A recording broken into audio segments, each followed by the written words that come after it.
लफ्जों की दुनिया के 37 यानी 37वें हिस्से के साथ आप सबको सलाम। आज का पहला लफ्ज है एक्सटॉल, EXTOL। एक्सटॉल का मतलब है to praise highly, to laud, LAUD, Lord.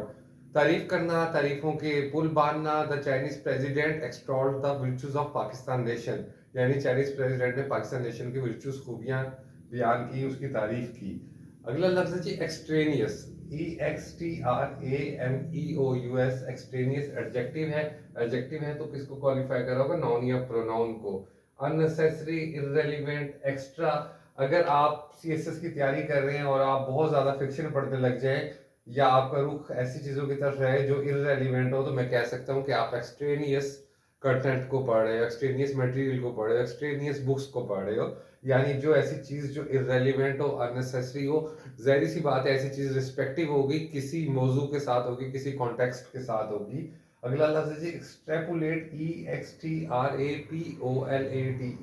एक्सट्रैपुलेट verb है टू प्रोजेक्ट और डिडूस। हमने ये पढ़ा था, डिडूस का मतलब फ्रॉम समथिंग नोन।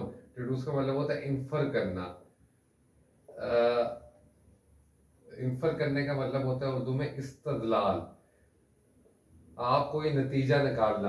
आप ये कह सकते हो कि जो आप कोई काम कर रहे हो, अगर अकाउंटिंग का या इकोनॉमिक्स का, और आप कोई मॉडल बनाते हो, तो आप कोई जब मॉडल बना लेते हो तो आप उसकी जो फिगर है या उसका बेस डाटा आप पिछली रिपोर्ट से लेते हो, तो आप कह सकते हो कि जी the figure were extrapolated from the old project. यानी किसी और की फिगर से आपने डिड्यूस किया, ये अंदाजा लगाया है कि इस बार भी हालात ऐसे ही हैं। अगला लफ्ज है जी एक्सट्रीकेट, EXTRICATE। एक्सट्रीकेट वर्ब है टू फ्री फ्रॉम डिफिकल्टी।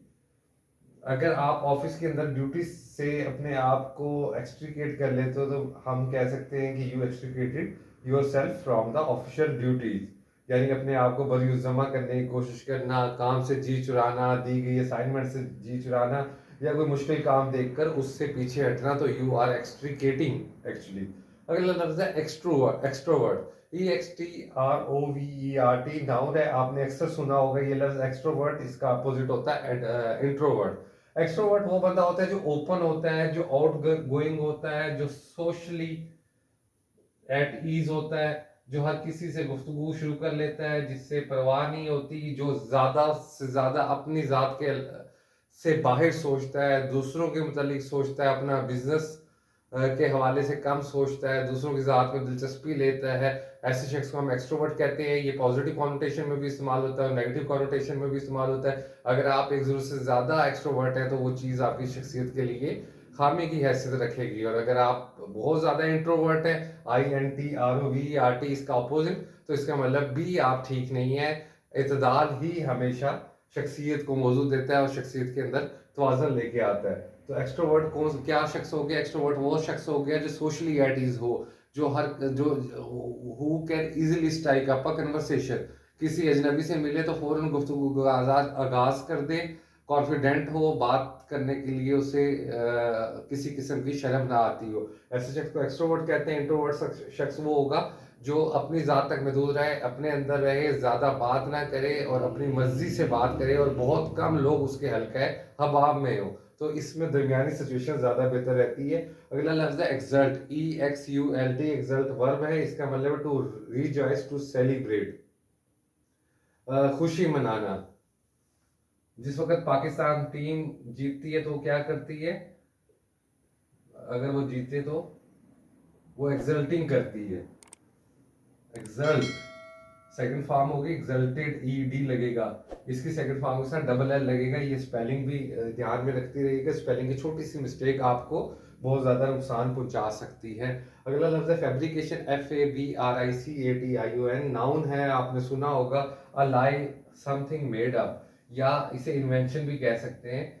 ज्यादातर ये फैब्रिकेशन नेगेटिव कॉनोटेशन में इस्तेमाल होता है। कोई अगर झूठी कहानियां बुनना में माहिर होगा तो वो he is expert in fabricating tales. झूठी कहानियां किस्से बनाने में जो होगा वो फैब्रिकेशन होगी। कोई आप इल्जाम लगा देता है कोई कहानी बना के, तो आप कह सकते हो इट इज अ फैब्रिकेशन, या it is a fabricated story. Fabricated story के अंदर फैब्रिकेटेड क्या होगा? एडजेक्टिव होगा। दूसरा लफ्ज, ये दूसरा माने इन्वेंशन में होता है। अगर फैब्रिकेशन ऑफ इलेक्ट्रॉनिक प्रोडक्ट्स है या इलेक्ट्रॉनिक वायर्स है, तो इसका मतलब इन्वेंशन है। ठीक हो गया। 37 पार्ट, कतरा कतरा दरिया होता है। देखिए हम 37 तक पार्ट तक पहुंच गए हैं। अगला लफ्ज है फेसिशियस, FASETIOUS। इसका मतलब है ह्यूमरस, नॉट सीरियस, क्लम्सली ह्यूमरस। क्लम्सली का मतलब होता है कि जिस वक्त आप कोई काम ऑकवर्ड वे में करें, मसलन आप जाते जाते आपको अक्सर ठोकर लगती हो, आप अपनी गाड़ी के अंदर चाबी भूल के उसे लॉक कर दें, तो ये क्लमजीनेस है। आप किसी महफिल में जाएं और बेहुदा तरीके से खाना खाने लग जाएं, ये भी क्लमजीनेस है। फेसिशियस का मतलब ये है कि किसी चीज़ को आप सीरियस नहीं ले रहे, उसे मज़ाक़ा खेज ह्यूमर में ले रहे हैं, मतलब बेहुदा किस्म सा ह्यूमर के अंदर अगर आप लेते हैं तो वो क्या काम होता है, फेसिशियस होता है, एडजेक्टिव है।